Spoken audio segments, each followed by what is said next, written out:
Hello friends, Shashi Agrawal channel के अंदर मैं doctor Shashi Agrawal welcome you all. आज का जो हमारा सब्जेक्ट है that is the corporate legal framework और we could say the company law. और ये जो टॉपिक है that is also relevant for the student of business environment. और आज जो हमारा फोकस रहेगा that will be the annual general meeting. अगर आपको मेरा ये एफर्ट सही लगता है तो do like my video, comment कीजिए, लाइक कीजिए। और अगर आपने मेरे चैनल को सब्सक्राइब नहीं किया हुआ तो do subscribe my channel. So this is my app Edusum app, जिसको आप गूगल प्ले स्टोर से डाउनलोड कर सकते हो। ये जो ऐप है commerce, economics and management students को काफ़ी सारा फ्री स्टडी मटेरियल और काफ़ी सारे मॉक टेस्ट प्रोवाइड करती है। और उसी तरह काफ़ी सारे स्ट्रक्चर कोर्सेज भी अवेलेबल हैं। तो कॉर्पोरेट लीगल फ्रेमवर्क और कंपनी लॉ का भी स्ट्रक्चर कोर्स यहाँ पे अवेलेबल है। तो सब पहले एनुअल जनरल मीटिंग को समझने से पहले we are going to understand the meaning of company meeting. जैसे कि हम जानते हैं कि कंपनी जो है एक बॉडी कॉर्पोरेट है जिसको लॉ के द्वारा क्रिएट किया जाता है। और इसकी जो मतलब ये जो कंपनी जो है एक आर्टिफिशियल पर्सन है, उसकी जो एग्जिस्टेंस है that is separate from its members. और ये जो भी डिसीजन लेते हैं, क्योंकि as it is a artificial person, अपना जो विल है या जो भी डिसीजन है that is taken through resolution, जो कि रेगुलरली कन्वीन मीटिंग के अंदर जो है पास किए जाते हैं। और मीटिंग का मतलब होता है कि सर्टन नंबर ऑफ मेंबर जो है इकट्ठे होते हैं, जो एजेंडा के अंदर जो है मतलब सारे मैटर जो बताए गए हैं उन सबको ट्रांजैक्ट करते हैं। और ये जो एजेंडा है इसके बारे में प्रीवियस नोटिस जो है पहले मेंबर्स को दे दिया जाता है। मीटिंग जो है मेंबर्स की हो सकती है, डायरेक्टर्स की हो सकती है, क्रेडिटर्स की हो सकती है, फाइनल मीटिंग ऑफ डिसोल्यूशन की हो सकती है। मेंबर की जो मीटिंग होती है उसको हम क्लासिफाई कर सकते हैं general meeting, class meeting. General meeting के अंदर एनुअल जनरल मीटिंग जिसका ऊपर हमारा फोकस रहेगा, एक्स्ट्रा ऑर्डिनरी जनरल मीटिंग, जो डायरेक्टर्स की है board meeting, committee meeting, creditor की डिबेंचर्स होल्डर की meetings, creditor and contributory in winding up meeting. General meeting जो है उसको कंपनी एक्ट के अंदर डिफाइन नहीं किया गया। इसका मतलब है कि जनरल मीटिंग वो मीटिंग है जिसके अंदर जो कंपनी के मेंबर्स हैं जिनके पास वोटिंग राइट्स हैं वो इसको अटेंड कर सकते हैं। जनरल मीटिंग के अंदर जो भी रेजोल्यूशन पास किया जाता है वो कंपनी के सारे मेंबर्स के ऊपर बाइंडिंग होता है, कंपनी के अंदर भी होता है, अनलेस के मेमोरेंडम या आर्टिकल या टर्म्स ऑफ द इशू जो है वो वोटिंग राइट्स को लिमिट या रिस्ट्रिक्ट करते हों। जनरल मीटिंग दो तरह की होती है, एनुअल जनरल मीटिंग जो कि अंडर सेक्शन 96 कॉल की जाती है, एक्स्ट्रा ऑर्डिनरी जनरल मीटिंग जिसको सेक्शन 100 डील करता है। बट इस वीडियो के अंदर जो हमारा फोकस रहेगा that will be on the annual general meeting. As per section 96 1% company को छोड़ के जो भी कंपनीज जो है रजिस्टर्ड है कंपनी एक्ट 2013 या प्रीवियस एक्ट के अंदर, सिर्फ 1% कंपनी को छोड़ के हर एक कंपनी ने कैलेंडर ईयर के अंदर जो भी कोई दूसरी वो मीटिंग कॉल करते हैं उसके अलावा जो है एक एनुअल जनरल मीटिंग कॉल करनी है कैलेंडर ईयर के अंदर। कैलेंडर ईयर का मतलब होता है कि जो 1 जनवरी से शुरू होता है और 31 दिसंबर में ख़त्म हो जाता है। और इसका ये मतलब नहीं होता कि 12 months from the date of incorporation, it start from the 1 January and end on the 31 December. तो ऑब्जेक्ट्स क्या है, why do company calls annual general meeting. तो ये इंपॉर्टेंट मीटिंग होती है जहाँ पे शेयर होल्डर के जो राइट्स होते हैं उनको इंटरेस्ट को प्रोटेक्ट किया जाता है। और यहाँ पे बेसिकली जो है कि जो शेयर होल्डर्स होते हैं, क्योंकि ये मीटिंग जो है मेंबर्स की होती है, तो यहाँ पे बेसिकली जो है annual general meeting important meeting है जहाँ पे शेयर होल्डर के राइट्स इंटरेस्ट को प्रोटेक्ट किया जाता है। और एनुअल जनरल मीटिंग के अंदर जो शेयर होल्डर्स हैं वो कंपनी के जो अफेयर्स होते हैं उनके ऊपर कंट्रोल कर सकते हैं, क्योंकि वहाँ पे उनके पास वोटिंग राइट्स होते हैं। तो इसीलिए क्या होता है कि एवरी ईयर जो है मतलब ये मीटिंग होती है ताकि वो इसकी जो वर्किंग है उसको रिव्यू कर सकें। बोर्ड ऑफ डायरेक्टर्स जो है यहाँ पे जो अकाउंट्स है मतलब जो है शेयर होल्डर के लिए कंसिडरेशन, अप्रूवल एंड अडॉप्शन के लिए रखते हैं। और शेयर होल्डर जो है मैनेजमेंट के ऊपर भी कंट्रोल एक्सरसाइज कर सकते हैं डायरेक्टर्स को इलेक्ट करके या refusing to elect the directors. Auditor of the company या तो उनको रीअपॉइंट किया जाता है शेयर होल्डर के द्वारा या उनको रिप्लेस किया जाता है। और उसी तरह जो डायरेक्टर्स डिविडेंड प्रपोज करते हैं उसको एनुअल जनरल मीटिंग के अंदर डिक्लेयर किया जाता है। इन सब के अलावा जो अदर मैटर डिस्कस किए जाते हैं वो स्पेशल जो है बिजनेस कहलाते हैं। जो फर्स्ट एनुअल जनरल मीटिंग है that is required to be held within 9 month from the end of the first financial year, कि जैसे कंपनी अभी नई बनी है तो उसका फर्स्ट फाइनेंशियल ईयर जब खत्म होता है तो उसके विद इन 9 मंथ्स के अंदर जो है फर्स्ट एनुअल जनरल मीटिंग होनी चाहिए। और ये जो एनुअल जनरल मीटिंग है इसकी टाइमिंग क्या होती है, ये बिजनेस आवर्स के दौरान जो है कॉल करनी चाहिए और उस दिन कॉल करनी चाहिए जिस दिन कोई नेशनल हॉलीडे नहीं है। और टाइमिंग जो है 9 AM to 6 PM है। तो ये ज़रूरी नहीं है कि जैसे एनुअल जनरल मीटिंग हमने कॉल की है बिजनेस आवर्स के दौरान, तो जैसे कॉल जो है इसी 9 AM to 6 AM के बीच में है, 6 PM के बीच में है, बट उसकी ड्यूरेशन जो है 6 PM से ज़्यादा भी जा सकती है, बट कॉल जो है वो बिजनेस आवर्स के अंदर ही होनी चाहिए। फर्स्ट एनुअल जनरल मीटिंग जो है that must be held within 9 month from the date of the closing of the first financial year of the company.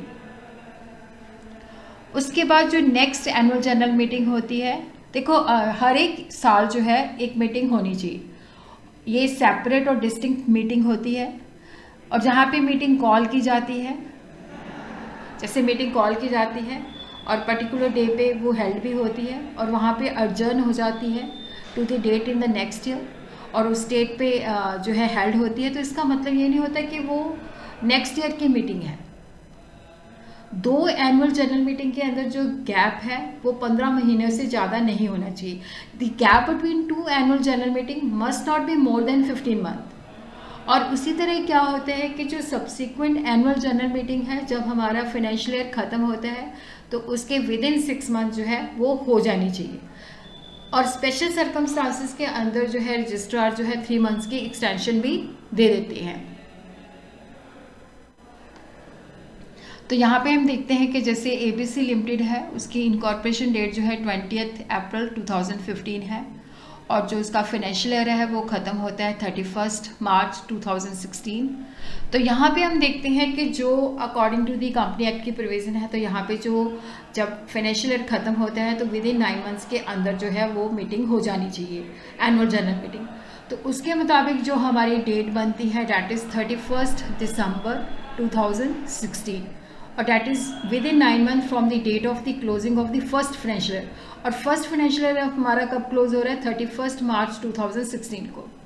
और उसी तरह जो सेकेंड फाइनेंशियल ईयर है वो हमारा ख़त्म होता है 31 मार्च 2017 को। तो यहाँ पे हम देखते हैं कि अगर फर्स्ट एनुअल जनरल मीटिंग जो है अगर वो 20 जून 2016 को हेल्ड होती है तो उसके बाद नेक्स्ट जो AGM है, क्योंकि 2 एनुअल जनरल मीटिंग के बीच में जो गैप है वो 15 महीने से ज़्यादा नहीं होना चाहिए, तो जो सब्सिक्वेंट एनुअल जनरल मीटिंग है वो हमें कॉल कर लेनी चाहिए 19 सितंबर 2017। और उसी तरह हम देखते हैं कि जो सेकंड AGM है उसकी ड्यू डेट जो है अगर फाइनेंशियल ईयर जो है ख़त्म होता है 31 मार्च 2017 को, तो वो विद इन 6 मंथ कॉल होनी चाहिए, with in 6 month from the closing of the financial year. तो जो सेकेंड एनुअल जनरल मीटिंग है shall be earlier of the above, तो ये उसकी जो है 6 मंथ्स के अंदर। और यहाँ पे जो 15 मंथ्स का गैप है तो ये तो दोनों में से जो पहले होती है उस वक्त हमें जो है मतलब जो सेकेंड एनुअल जनरल मीटिंग है वो 19 सितंबर 2017 तक कॉल हो जानी चाहिए।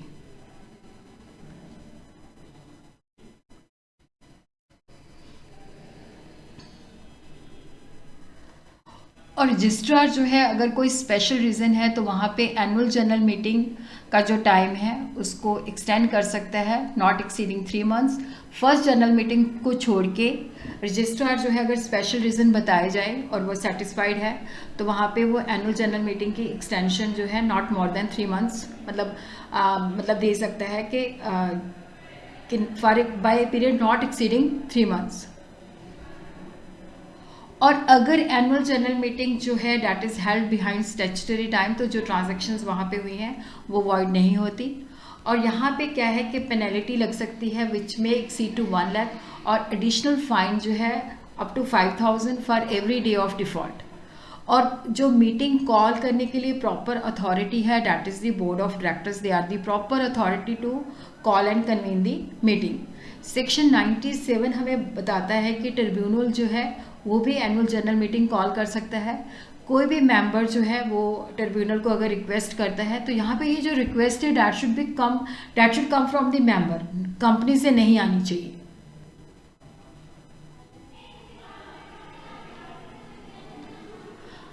अगर कोई कंपनी जो है एनुअल जनरल मीटिंग जो कि 96 के अंदर जो बताया गया है उस शेड्यूल पीरियड के अंदर कॉल नहीं कर पाती, तो यहाँ पे जो ट्रिब्यूनल है वो उसको कॉल कर सकता है या कह सकता है कि जनरल मीटिंग कॉल होनी चाहिए। और ये भी डायरेक्शन दे सकता है कि जो वन मेंबर कंपनी का है, चाहे वो पर्सन में प्रेजेंट है या प्रॉक्सी में, तो वही मीटिंग जो है कंस्टिट्यूट ए मीटिंग। और general meeting held at the direction of the tribunal shall be regarded as an annual general meeting, कि जो ट्रिब्यूनल की डायरेक्शन के ऊपर जनरल मीटिंग होती है तो वो उसको एनुअल जनरल मीटिंग ही माना जाता है। देखो यहाँ पे क्या है कि जो पब्लिक लिमिटेड कंपनी है must give at least 21 days clear notice to the for the purpose of convening annual general meeting. तो यहाँ पे it is calculated from the date of the receipt of the notice by the member. तो ये 21 clear days जो है notice जब member receive करते हैं तो उससे 21 होते हैं, तो मीटिंग से पहले 25 डेज। तो इसके अंदर जब हम ये डेज कैलकुलेट करते हैं तो day of the service of the notice और जिस दिन मीटिंग होनी है वो डे एक्सक्लूड करते हैं। और उसी तरह क्या है कि मीटिंग जो है शॉर्टर नोटिस पे भी कॉल हो सकती है अगर 90% of the member who are entitled to vote in the meeting जो है कंसेंट देते हैं। और नोटिस के अंदर स्पेसिफिकली मेंशन करना है कि ये जो है एनुअल जनरल मीटिंग है। और नोटिस हमने किसको देना है? Every member of the company, और जो मेंबर की डेथ हो चुकी है उसके लीगल रिप्रेजेंटेटिव को, और कोई अगर इंसॉल्वेंट मेंबर है तो उसका रिसीवर और ऑफिशियल असाइनी को, auditor of the company, every director of the company, practising company secretary, debenture trustee, stock exchange अगर ये कंपनी लिस्टेड है। Annual general meeting shall be called on a day which is not a national holiday. देखो यहाँ पे meeting जो है that shall be held at any place within the town, city और village जहाँ पे registered office situated है।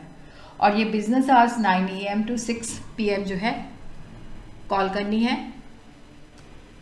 देखो स्टार्टिंग जो है that should be during business hour, और मीटिंग जो है बिहाइंड बिजनेस आवर्स भी कंटिन्यू हो सकती है।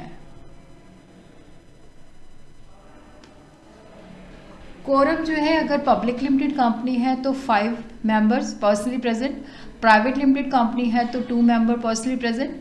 और उसी तरह quorum which is based on the number of the members of company, अगर 1000 तक मेंबर है तो 5, अगर 1000 से ज़्यादा और 5000 से 1000 से ज़्यादा और 5000 तक है तो 15, अगर 5000 से ज़्यादा है तो 30 मेंबर जो है वो कोरम कंस्टिट्यूट करते हैं। और जो बिजनेस वहाँ पे ट्रांजैक्ट होना है जिसको सेक्शन 102 और सबसेक्शन 2 डील करता है, ordinary business, construction of the accounts, balance sheet and the report of the board of directors. और उसी तरह जो बोर्ड ऑफ डायरेक्टर्स ने रिकमेंड किया है उसको डिक्लेयर करना dividend, appointment of the director in place of those retiring, the appointment and fixation of the remuneration of the auditors. इनके अलावा जो अदर बिजनेस होते हैं वो स्पेशल बिजनेस होते हैं, जैसे हमने डायरेक्टर को रिमूव करना है या बोनस शेयर इशू करना है या राइट शेयर इशू करना है, तो दीज आर दी एग्जाम्पल्स। और उसी तरह क्या है कि जो एनुअल जनरल मीटिंग है इसको कैंसिल भी किया जा सकता है, इसको पोस्टपोन भी किया जा सकता है। कई बार देखो बुक्स ऑफ अकाउंट जो होती हैं इनकम्प्लीट होता है तो सोल्यूशन इसका ये होता है कि मीटिंग कॉल करके उसको एडजर्न कर दिया जाए।